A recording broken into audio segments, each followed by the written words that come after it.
Hello everyone. आज हम करने वाले हैं कुछ इम्पोर्टेंट क्वेश्चंस हमारे exams related Haryana staff selection commission JTA से जूनियर टेक्निकल असिस्टेंट के कुछ क्वेश्चंस हम करने वाले हैं कंप्लीट सिलेबस से। देखते हैं फर्स्ट क्वेश्चन। मृदा का pH मान कितना होने पर उसे उदासीन यानी न्यूट्रल माना जाता है? तो जब 7 वैल्यू हो जाती है, pH जब कितना हो जाएगा 7, तब माना जाएगा न्यूट्रल। आपको पता होगा अगर 7 से कम pH वैल्यू है तो एसिडिक मीडियम और 7 से ज्यादा है देन बेसिक। तो न्यूट्रल कब होगा? 7 जब pH हो मिट्टी का। आगे देखते हैं next question. Question number second. अम्लीय मृदा यानी कि जो एसिडिक सोइल है उसको कृषि योग्य बनाना है तो हम किसका यूज करेंगे? यानी कृषि योग्य बनाने के लिए प्रयोग किया जाएगा चूना, लाइम जिसको कहेंगे, और केमिकल फॉर्मूला है CaCO3 यानी कि कैल्शियम कार्बोनेट। एसिडिक को अगर हमें कृषि योग्य बनाना है। Third question. लवणीय एवं क्षारीय मृदा यानी कि जो अल्कलाइन सोइल है उसके सुधार के लिए उपयुक्त रसायन कौन सा है? तो वो हो जाएगा जिप्सम जिसका फॉर्मूला है केमिकल CaSO4.2H2O यानी वाटर के 2 मॉलिक्यूल है। अगर हाफ मॉलिक्यूल हो जाए वाटर के यहाँ पे 1/2H2O हो जाए इसी फॉर्मूले में, तो वो क्या बन जाता है हमारा POP यानी कि plaster of Paris. Fourth question. पौधों के लिए मुख्य प्राथमिक पोषक तत्व यानी कि जो प्राइमरी न्यूट्रिएंट्स है वो है नाइट्रोजन, फोस्फोरस और पोटेशियम NPK। ये याद रखना है आपने, प्राइमरी न्यूट्रिएंट्स। नेक्स्ट क्वेश्चन जो फिफ्थ में पूछा गया है वो पूछे हैं सेकेंडरी न्यूट्रिएंट्स यानी कि जो द्वितीयक पोषक तत्व है वो कौन से हो जाएंगे? कैल्शियम, मैग्नीशियम और सल्फर। Ca कैल्शियम, Mg से मैग्नीशियम और S से सल्फर। ये है सेकेंडरी न्यूट्रिएंट्स, दोनों याद रखने हैं। Sixth question. वायुमंडलीय नाइट्रोजन को मिट्टी में स्थिर करने वाला यानी कि फिक्सेशन करने वाला बैक्टीरिया राइजोबियम हो जाएगा राइट आंसर। दलहनी फसलों के लिए होता है ये, यानी कि जो नाइट्रोजन फिक्सेशन होता है किसमें? दलहनी फसलों में। कौन सा बैक्टीरिया करेगा? राइजोबियम। इंपॉर्टेंट क्वेश्चन है, याद रखना। आगे देखते हैं ये नाइट्रोजन फिक्सेशन राइजोबियम दलहनी फसलों में। लेकिन जो सेवंथ क्वेश्चन है वो अनाज और घास वाली फसलों में पूछा है। नाइट्रोजन स्थिरीकरण के लिए जिम्मेदार जीवाणु, तो वो हो जाएगा एजोटोबैक्टर। वो दलहनी फसलों में राइजोबियम था और यहाँ है एजोटोबैक्टर।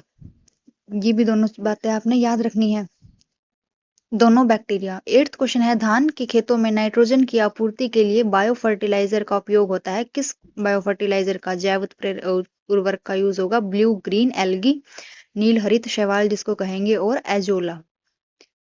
ब्लू ग्रीन एल्गी और एजोला। नाइन्थ क्वेश्चन है मृदा में कार्बनिक पदार्थ यानी ऑर्गेनिक मैटर की मात्रा ज्ञात करने के लिए किस तत्व का परीक्षण किया जाता है? ये बताना है आपने। तो किसका परीक्षण करेंगे, टेस्ट करेंगे? ऑर्गेनिक कार्बन का। अगर हमें ऑर्गेनिक मैटर का अमाउंट चेक करना है तो ऑर्गेनिक कार्बन का।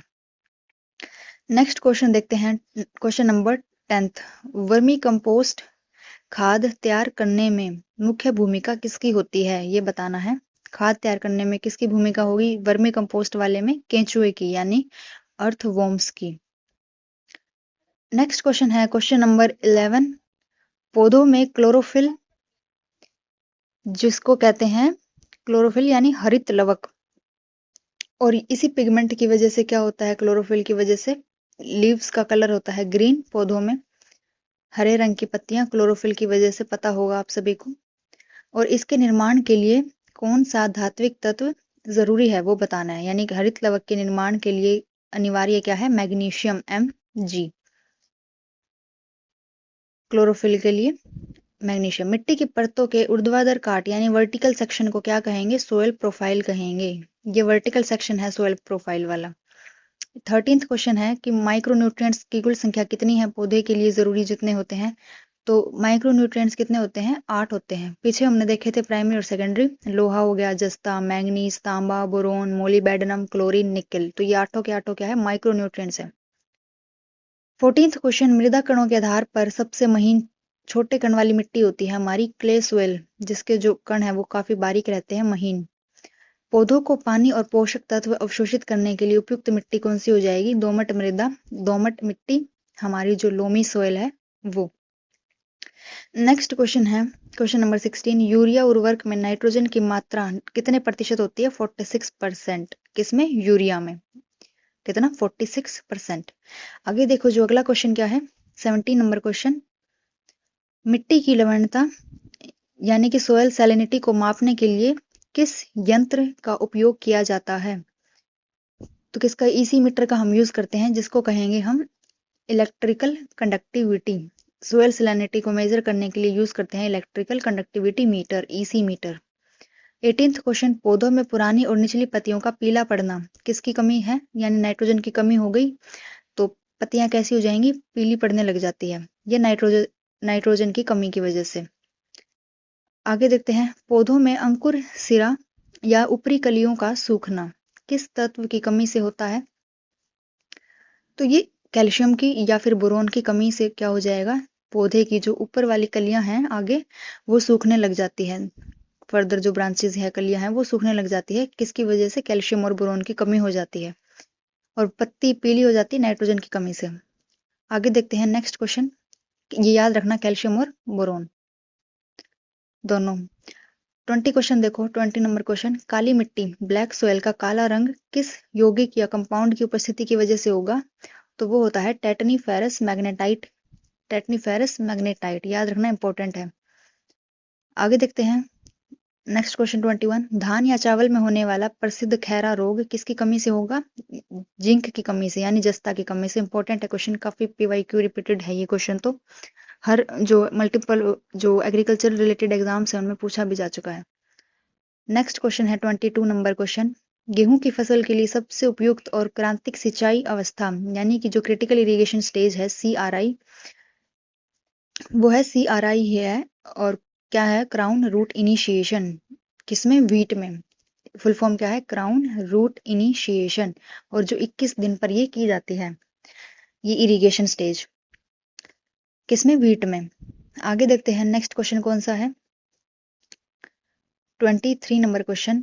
मक्का की फसल में सफेद कली का यानी कि जो व्हाइट बड रोग है, डिजीज हो जाती है, ये किसकी कमी से होगी? जिंक की कमी से होती है। ये जस्ता की कमी से। किस में होती है ये व्हाइट बर्ड वाली? ये याद रखना, ये मक्का में होती है, मेज में देखने को मिलती है व्हाइट बर्ड, सफेद कली का। और जस्ता की कमी से, जिंक की कमी से। Important question. 24 में गोल्डन राइस सुनहरा चावल में अनुवांशिक रूप से किस विटामिन की प्रचुरता होती है? सबसे ज्यादा विटामिन कौन सा होता है? Vitamin A. किसमें? गोल्डन राइस में। बीटा कैरोटीन जिसको कहेंगे। नेक्स्ट देखो 25 क्वेश्चन। कपास की खेती के लिए सब अच्छी मिट्टी, सर्वोत्तम मिट्टी काली मिट्टी है, जिसको रेगुर मिट्टी भी कहते हैं। ठीक है। और काली मिट्टी कितने परसेंट एरिया को कवर करती है बताएंगे आप। सरसों के तेल में तीखापन किस ग्लूकोसिनेट यौगिक के कारण होता है? सिनग्रीन या एलिल आइसोथियोसाइनाइट की वजह से। और काली मिट्टी का काला रंग किस वजह से है, वो भी आप कमेंट में बताएंगे। एलिल आइसोथियोसाइनेट है 26 का आंसर। ये हमने देख लिया, तीखापन किसकी वजह से होता है? सिनग्रीन और एलिल आइसोथियोसाइनेट। Question number 27। गेहूं के मामा यानी जो फेलरिसिस माइनर नामक जो वीड होता है, खरपतवार है, वीड वीड मैनेजमेंट वाला ये टॉपिक है, उसको नष्ट करने के लिए किस शाकनाशी का उपयोग होगा? तो सल्फोसल्फ्यूरोन का हम यूज करते हैं इसके लिए। और क्लोडिनोफोप भी इसका दूसरा नाम है, क्लोडिनोफोप। सल्फोसल्फ्यूरोन या फिर क्लोडिनोफोप, दोनों याद रखने। आगे देखते हैं अगला क्वेश्चन क्या है 28 नंबर। गन्ने की परिपक्वता राइपनिंग मापने के लिए किस यंत्र का प्रयोग किया जाता है? तो किसका यूज करते हैं हम? हैंड रिफ्रैक्ट्रोमीटर का यूज किया जाता है गन्ने की परिपक्वता के लिए। आलू के कंदों यानी ट्यूबर्स को हरा होने से बचाने के लिए कौन सी क्रिया की जाएगी? अर्थिंग अप वाली प्रोसेस की जाती है, यानी कि मिट्टी चढ़ाना। 30 क्वेश्चन। कपास के रेशे यानी फाइबर पौधे के किस भाग से प्राप्त होते हैं? तो वो बीज के बाह्य चोल से, यानी जो सीड की आउटर कवरिंग है, सीड कोट है, उस लेयर को कहेंगे एपिडर्मिस। वहां से ये फाइबर प्राप्त किए जाते हैं। टॉपिक कौन सा है? ये सीड जर्मिनेशन वाला टॉपिक है हमारा। और इसकी एक कंप्लीट वीडियो इसी चैनल पर अपलोडेड है, आप देख सकते हो, seed germination topic. Next question क्या है हमारा? नेक्स्ट है 31 नंबर क्वेश्चन, देखते हैं। चने की पत्तियों में खट्टापन किस अम्ल के कारण होता है? खट्टापन किसकी, कौन से एसिड की वजह से होगा? मैलिक याद रखो, और एक oxalic acid. Malic and oxalic. चने की पत्ती में 32 क्वेश्चन है, जूट के रेशों को तने से अलग करने की जैविक प्रक्रिया को कहेंगे रेटिंग। क्या कहेंगे? रेटिंग। 33 नंबर क्वेश्चन है, मूंगफली में टिक्का रोग, टिक्का डिजीज किस संक्रमण के कारण होती है? और जो खैरा रोग हमने देखा था ना ऊपर, वो किसकी वजह से था? वो चावल में था और जिंक की कमी से, धान वगैरह में। टिक्का रोग किसकी कमी से होता है? होता ये मूंगफली में है, और संक्रमण का कारण है कवक यानी फंगस, और उसका नाम है सैक्रोस्पोरा। तो कई बार ऑप्शन में हो सकता है ऐसे फंगस वगैरह ना दिया हो तो उसका नाम दे रखा होगा क्या? सैक्रोस्पोरा। 34 गन्ने में लाल सड़न रोग यानी कि रेड रोट का कारक जीव कौन सा है? कोलेटोट्राइकम फैल्केटम। कोलेटोट्राइकम फैल्केटम। और ये क्या है? ये भी एक फंगस है। नाम याद रखना है आपने इस कवक का, कोलेटोट्राइकम फैल्केटम। आगे देखते हैं नेक्स्ट क्वेश्चन।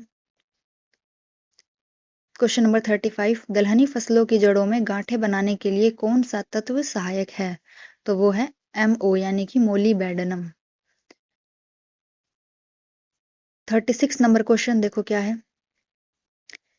36 देखते हैं, केंद्रीय बारानी कृषि अनुसंधान संस्थान क्या है? केंद्रीय बारानी कृषि अनुसंधान संस्थान CRIDA कहाँ पर स्थित है ये?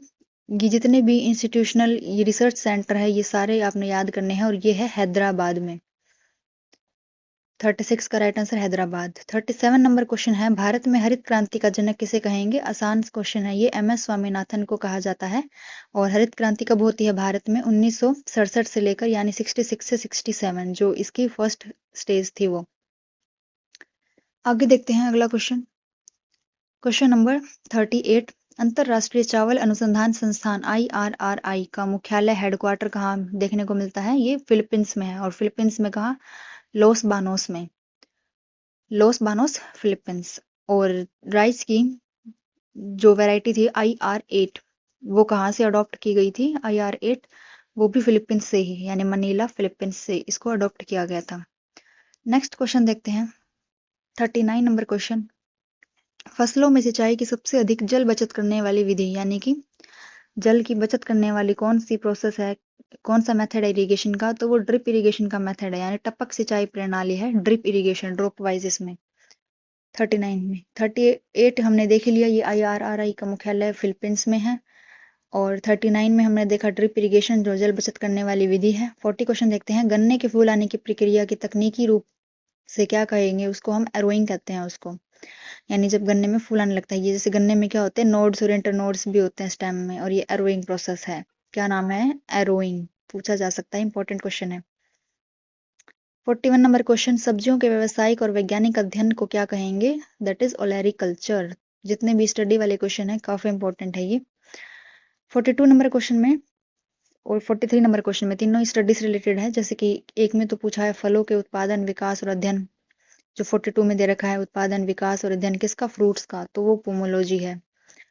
वेजिटेबल का हमने ऊपर देखा ओलेरिकल्चर था। और नेक्स्ट जो क्वेश्चन है उसमें फ्लावर्स का पूछा है, यानी कि फूलों की खेती और उनके संवर्धन के विज्ञान को क्या कहेंगे? उनको कहेंगे फ्लोरिकल्चर। तो जितने भी हमारे क्वेश्चंस बनते हैं 10-20 जितने भी स्टडी से रिलेटेड है, जैसे कि फ्रूट की, फ्लावर की, वेजिटेबल्स की स्टडी को हम क्या कहते हैं, ये सारे क्वेश्चन आपने करने हैं, इंपॉर्टेंट है। 44 नंबर क्वेश्चन देखते हैं, मशरूम यानी खुम्बी के उत्पादन में पूरे भारत और हरियाणा में कौन सा जिला टॉप पर है, यानी प्रथम स्थान है? तो वो सोनीपत का है। किसमें? मशरूम में। 45 नंबर क्वेश्चन है, टमाटर में जो लाल रंग होता है उसका वो किस पिगमेंट या वर्णक की वजह से होता है? तो वो लाइकोपीन पिगमेंट की उपस्थिति के कारण होता है, लाइकोपीन, ध्यान रखना है आपने ये। 46 में पूछ लिया, गाजर का नारंगी रंग किसकी वजह से होता है? तो ये होता है कैरोटीन की वजह से। ये सारे पिगमेंट्स हैं, ये कैरोटीन। और क्या है ये? टैप रूट है गाजर एक, यानी कि जिसका रेडिकल वाले पार्ट से रूट ग्रोथ करती है, रेडिकल वाले से, टैप रूट। 47 है, मिर्च में तीखापन या चरचराहट का कारण क्या होता है? कैप्सिसिन की वजह से मिर्च में क्या होता है? तीखापन होता है, कैप्सिसिन। 48 नंबर क्वेश्चन, प्याज में तीखी गंध और आंसू आने का मुख्य कारण कौन सा यौगिक है? जैसे हम प्याज काटते हैं तो आंसू आने लग जाते हैं, तो उसका कारण क्या है? Allyl propyl disulphide. Allyl propyl disulphide, ये आपने याद रखना है प्याज में। 49 नंबर क्वेश्चन में पूछ लिया कि पपीता का फल है जो उसका पीला रंग किसकी वजह से है, तो वो कैरिका ज़ैंथीन की वजह से है। पिगमेंट का नाम क्या है, कैरिका ज़ैंथीन। एक क्वेश्चन इन पिगमेंट्स में से जरूर आएगा एग्जाम में, कैरिका ज़ैंथीन। आगे देखते हैं हमारा नेक्स्ट क्वेश्चन 50। पौधों में फलों को कृत्रिम रूप से पकाने के लिए किस गैस का उपयोग किया जाता है, तो कौन सी गैस हो जाएगी वो, कृत्रिम रूप से पूछा है यानी कि आर्टिफिशियल तरीके से, एथाइलिन या एथिलीन एसिटिलीन, दोनों ये, एथिलीन होगी या एसिटिलीन। 51 क्वेश्चन है, सेब के फलों का लाल रंग किसकी वजह से होता है, तो ये भी पिगमेंट वाला ही क्वेश्चन है। लाल रंग पूछा है किसकी वजह से होगा, एंथोसाइनिन, बट ये याद रखना ये सेब में है और टमाटर में लाइकोपीन था। नेक्स्ट देखते हैं क्वेश्चन नंबर 52। एंथोसाइनिन के बाद क्या है, 52 नंबर क्वेश्चन में पूछ लिया, फिर से डिजीज वाला क्वेश्चन आ गया, आलू का ब्लैक हार्ट रोग कोल्ड स्टोरेज में किसकी कमी से होगा। पहले तो ये याद रखो जो ब्लैक हार्ट रोग है वो आलू का है, पोटैटो की डिजीज है। कोल्ड स्टोरेज में किसकी कमी से होगा, ये O2 की कमी से होगा, मीन्स ऑक्सीजन, अगर ऑक्सीजन की कमी हो जाएगी तो ये आलू में ये रोग हो जाता है ब्लैक हार्ट। तो ये थे हमारे आज के क्वेश्चंस, 52 क्वेश्चंस हमने इस वीडियो में किए। क्लास कैसी लगी आप ज़रूर बताना, लाइक शेयर सब्सक्राइब कर देना, और अगर आपको इस क्लास की पीडीएफ चाहिए तो आप टेलीग्राम ज़रूर ज्वाइन कर लेना। और अगर आप ऐसे ही फैमिलियर हो इन क्वेश्चंस के साथ तो ठीक है, वरना हम यूनिट वाइज भी कर लेंगे क्वेश्चंस, जैसे यूनिट 1 के कुछ क्वेश्चंस हमने किए प्रैक्टिस सेम इसी फॉर्मेट में।